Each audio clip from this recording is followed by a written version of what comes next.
Hi guys. Okay, I have tried this a couple of times, so this is another time I'm going to record this video.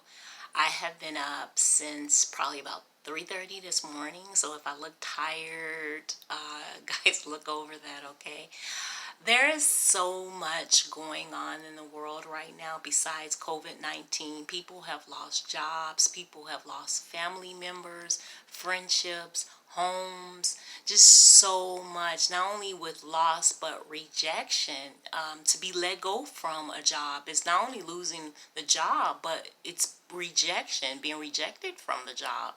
So there's so much that's going on in our hearts, our minds, our wallets, and I don't know if you're asking yourself this or if you've ever asked yourself the question, why? Why is this happening?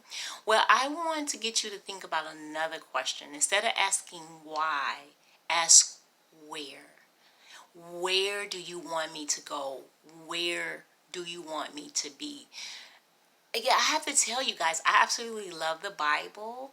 The Bible teaches us. It teaches us what happened when God is a part of his people's life. What happened when they suffer loss and rejection and anger and all these different emotions that we deal with. I'm going to look at my paper and give you a couple of scriptures. I want you to write them down.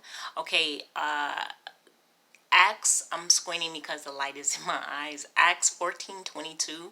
Write that down. And I want you to read John 16:33. I want you to read that one as well. I'm not going to read it right now, but I want you to read those. Those talks about us dealing with loss, us dealing with suffering trouble, and that we have to have trouble in this world. But that's not the amazing thing that I wanted to share with you in this video. I wanted to remind you of some individuals in the Bible that I want you to go back and read. There was this cool guy. I love the story of Jephthah. Jephthah is in Judges 11. Jephthah's mother was a prostitute. So his father cheated on the wife with a prostitute, and she gave birth to Jephthah. And this man brought Jephthah home to be raised in the home with the wife and the other children. So when Jephthah and his brothers became adults, they got rid of Jephthah. They chased him out of the city, literally, not only out of the home, but out of the city. And so Jephthah was rejected. He lost everything. He lost his siblings. His own dad didn't come to his defense, and he was out there by himself. Well, Jephthah ended up running into what the Bible called a gang of scoundrels.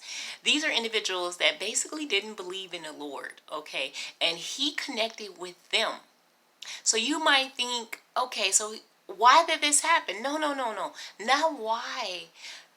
God had purpose for him.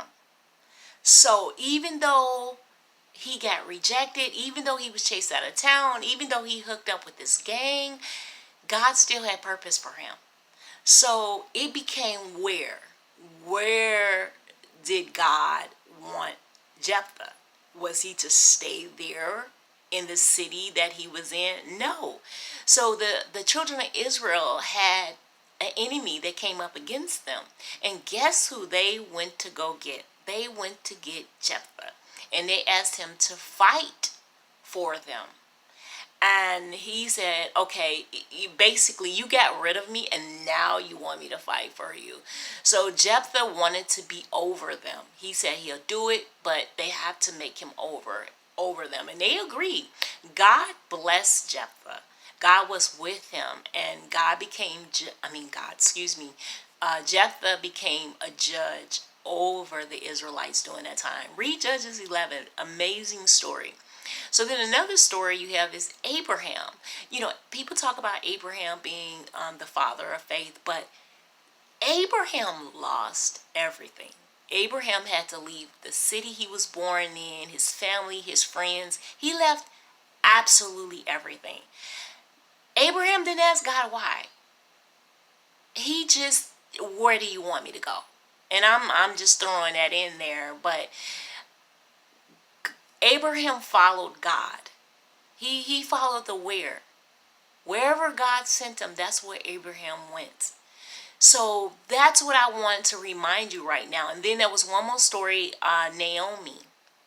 Naomi was the mother-in-law of Ruth. And you have to read the story of Ruth if you have not. So Naomi lost everything. She lost her husband, she lost her two sons, and Naomi ended up going back home. Naomi even told her kin, don't call me that. Don't call me Naomi. Call me Mara. Read it in Ruth 1.